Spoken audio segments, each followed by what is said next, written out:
सलाम नमस्ते, मैं हूं ए.क्यू खुर्रम और इस वक्त मैं मौजूद हूं पुरानी दिल्ली में और मुद्दा है जामा मस्जिद के आसपास जो भी अवैध कब्जा हो रखा है वो मुद्दा उठाया और इसको इन्होंने नाम दिया है बॉम्ब का। और ये चारों तरफ इन्होंने बताया है कि क्या क्या मुद्दे हैं और उस सिलसिले में एक प्रेस कॉन्फ्रेंस की सामाजिक कार्यकर्ता अब्दुल अमीरों ने। हम उनसे बात करेंगे और जानेंगे कि क्या मुद्दे हैं। क्यों सर आज ये जामा मस्जिद जो है सवालों के घेरे में खड़ी की है आपने? मैंने यहाँ सवालों के घेरे नहीं, जो हकीकत है मैंने वो रखा है। ये हकीकत है। ये तो बम फोड़ा है, एक एटम बम और फोड़ने वाला है, इसके बाद फोड़ूंगा एक और। जो एविडेंस प्रूफ के साथ, रजिस्ट्रियों के साथ, जितने यहाँ से कमाई करके धंधा पानी करा है, जहाँ जहाँ इनकी रजिस्ट्री दुबई बेंगलोर वगैरह जा रहे हैं, ये सारा पैसे कमाई कर रहे हैं, 2 नंबर का काम कर रहे हैं, ये धंधा पानी कर रहे हैं। बड़ी जिम्मेदारी से कह रहा हूँ, मेरे पास एविडेंस है उसके, मैं आपको एविडेंस दूंगा अगली मीटिंग के अंदर। तो ये जामा मस्जिद जो है वो शाही मस्जिद भी है और हिस्टोरिकल मॉन्यूमेंट भी है। यहाँ मुसलमान नमाज पढ़ने आते हैं, लेकिन बाकी धर्मों के लोग इसको हिस्टोरिकल मॉन्यूमेंट की तरह देश और विदेश से लोग देखने आते हैं। तो आसपास जो दुकानें होती हैं वो सबके ताजमहल के बाहर भी है, सबके बाहर है। तो आपको क्या आपत्ति है इस बात से? मेरे को ये आपत्ति, मेरे दोस्त, वहाँ आप लगाओ दुकान, हमें को मतलब सिस्टम से लगाओ। वहाँ पैदल चलने की जगह नहीं होती। रास्ता आप जाके देखे, मैं आपको झूठ बोल रहा हूँ ना, आप आगे देख लो, ये दुकान लगी है। तो सिस्टम क्या होना चाहिए? सिस्टम है किनारे पे दुकान लगे, बीच का स्पेस छोड़ना चाहिए। ये बात मैंने फर्स्ट टाइम में भी की थी। जब मैंने पहले आवाज उठाई थी मैं खामोश हो गया था। इन्होंने मुझसे कहे थे बीच का हिस्सा हम खाली कर देंगे। ठीक है।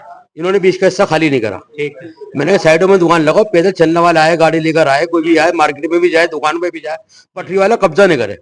जो वहाँ पटरी लग रही है, जो पहले यहाँ से पटरी लगाते थे, यहाँ से कहीं और चले गए, उन्होंने फिर आगे दोबारा कब्जा कर लिया। उन्होंने आगे सब लेटिंग कर दी। आप आए, आपने भी 500 रुपए आपको देते रहोगे, बाकी मैं लगाऊंगा, वो 500 वो कमाएगा और दूसरा आदमी दे रहा है। पटरी भी कर रही है, सरकार को कुछ नहीं मिल लिया। गवर्नमेंट के खाते में पैसे जाने चाहिए, प्राइवेट आदमी को जाए।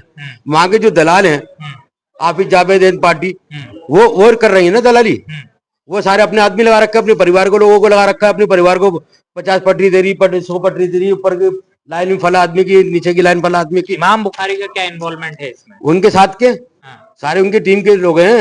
इनडायरेक्टली शेयर है या डायरेक्टली शेयर है? इनडायरेक्टली शेयर है। डायरेक्ट सामने कौन आ रही है? पीछे से शेयर। तो अगर कोई हम इसके अंदर आवाज उठाई, आवाज उठाने के अंदर ऊपर फोन पहुंच जाता है कमिश्नर को या गवर्नर को। ये कहीं ना कहीं जो है वो सिस्टम भी इन्वॉल्व है। आप हाफिज जावेद को देख लो। आप ये कह रहे हो मुसलमान, मैं मुसलमान के नाम में बता रहा हूँ, आप मुसलमान के नाम। बांग्लादेश हिंदुस्तान के अंदर है, सबको मालूम है, सरकार को मालूम है, सरकार से कोई छुपी भी है। ये एक डेलीगेशन लेके गए LG का, उसके मेरे पास फोटो है, एविडेंस भी है इसके अंदर। जामा मस्जिद जो है वो ASI के अंडर में आती है और अभी एसआई वैसाई के अंडर में नहीं है, मॉन्यूमेंट में नहीं है। मॉन्यूमेंट में नहीं, सिर्फ वक्फ बोर्ड की जगह है।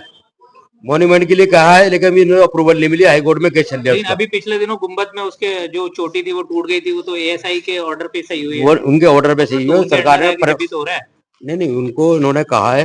वैसे नहीं है। एक बात रखी इसमें कि ओपन टेंडर होना चाहिए, तो ओपन टेंडर जामा मस्जिद की कमेटी करे या MCD करे या ASI करे, कौन? वक्फ बोर्ड करेगी ना। वक्फ बोर्ड करे, वक्फ बोर्ड करेगी। ये देखो, देखी जागरण की रिपोर्ट है, मैंने क्या लिया।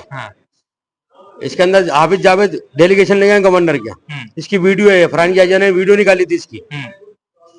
अच्छा, क्यों निकाली थी? वहां अपने ताल्लुकात वसी करने के लिए। हमारे ताल्लुकात वसी जाएंगे, हम LG को कह गए, उसको कह गए, यहाँ का काम खत्म करा देंगे और अपनी दुकानें लगती रहेंगी। जो नीचे मैंने आपको बताया, अहमद बुखारी के जो परिवार के लोगों ने जगह कब्जा कर रखा है, 9 नंबर पे रह रहा है, पार्किंग भी कराना है, 5 नंबर में रह रहा है, पार्किंग करा रहा है, 3 नंबर गेट पे, 4 नंबर गेट पे बैटरी रजिस्टर चार्ज हो रही है, पूरा कब्जा उन्होंने कर रखा है। ये आज आपने प्रेस कॉन्फ्रेंस तो कर दी, लेकिन इसका जो लीगल पॉइंट है वो कहाँ आप कंप्लेन देने वाले हैं? लीगल पॉइंट ये जी, मैं सेंट्रल गवर्नमेंट में नरेंद्र मोदी प्राइम मिनिस्टर को कंप्लेंट दूंगा, चीफ मिनिस्टर को दूंगा, CBI में भी दूंगा, LG को भी दूंगा और MCD, वक्फ बोर्ड, ये सारे डिपार्टमेंट है मेरे, इनको सबको कंप्लेंट बना रहा है और तैयार है। कब तैयार है? जब जाऊंगा आपको मैं इन्फॉर्मेशन दे दूंगा। ठीक है, बहुत बहुत धन्यवाद। जामा मस्जिद के आसपास जो है जितनी भी रेहड़ी पटरियां हैं और भी चीजें हैं, यहाँ तक कि मीनार का मुद्दा भी उठाया कि मीनार पे पहले टिकट जो है 1 रुपए का होता था, फिर 10 रुपए का, और आज की तारीख में 100 रुपए का टिकट है, जिसका कोई लेखा जोखा खास तौर पे नहीं दिया था। और जामा मस्जिद की छत पे कैंटीन रेस्टोरेंट की टाइप की भी चीजें हैं, जहाँ पर की खाने पीने की चीजें भी मिल रही हैं।